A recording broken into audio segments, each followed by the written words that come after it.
અધ્યાય 5 શ્લોક 17.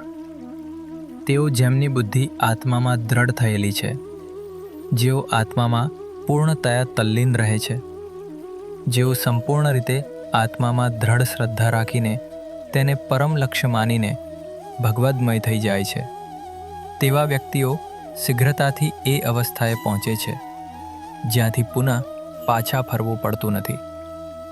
તેમનું અજ્ઞાન જ્ઞાનના પ્રકાશથી નષ્ટ થઈ જાય છે. આ શ્લોક કેટલાક શબ્દોના પુનરાવર્તનને કારણે મૂંઝવણ ભર્યો લાગે છે, પરંતુ આ શ્લોકનો સાર ખૂબ ઊંડો છે અને આ શ્લોકમાં અંતિમ ધ્યેય પણ દર્શાવવામાં આવ્યો છે.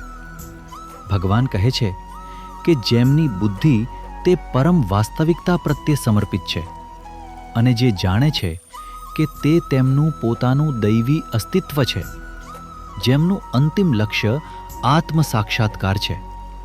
ભગવાન કહે છે તેઓ એવી સ્થિતિમાં પહોંચે છે જ્યાંથી પુનર્જન્મ નથી થતું. એવા વ્યક્તિ માટે કોઈ સંસાર નથી હોતું, જેમના મનના બધી દુષ્ટતાઓ, પાપો અને અશુદ્ધિઓ જ્ઞાન દ્વારા ધોવાઈ ગયા છે. તેથી આવા વ્યક્તિ તે પરમ સ્થિતિને પ્રાપ્ત કરી શકે છે જ્યાંથી પુનર્જન્મ નથી થતું. આ સતત જન્મ અને મૃત્યુ એક ચક્ર જેવું છે, જેના આપણે લાચાર ભોગ બનીએ છીએ.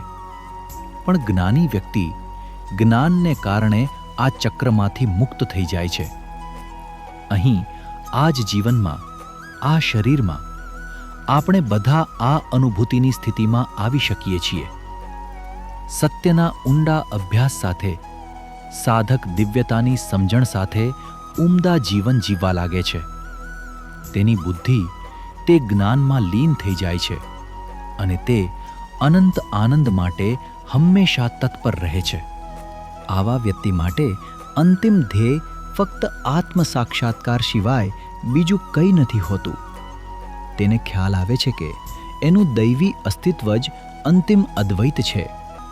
એ વ્યક્તિનો આગળનો તબક્કો એ હોય છે કે તેણે અભ્યાસમાંથી જે સમજ્યું છે તેના પ્રમાણે જીવવું. તે સંપૂર્ણ પ્રતિબદ્ધ બને છે અને આધ્યાત્મિક જીવનમાં સક્રિય રીતે સામેલ થાય છે.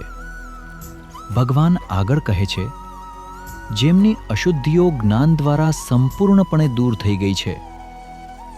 અશુદ્ધિઓ દ્વારા ભગવાનનો અર્થ વાસનાઓ છે, જે તે જ સામગ્રી છે જેના પર ખોટો અહંકાર સતત ચોંટી રહે છે. જ્યારે ખોટો અહંકાર નથી હોતો ત્યારે ભવિષ્યમાં કોઈ કર્મ સંગ્રહ થતો નથી અને તેથી પાછા ફરવાનું કોઈ કારણ પણ નથી હોતું.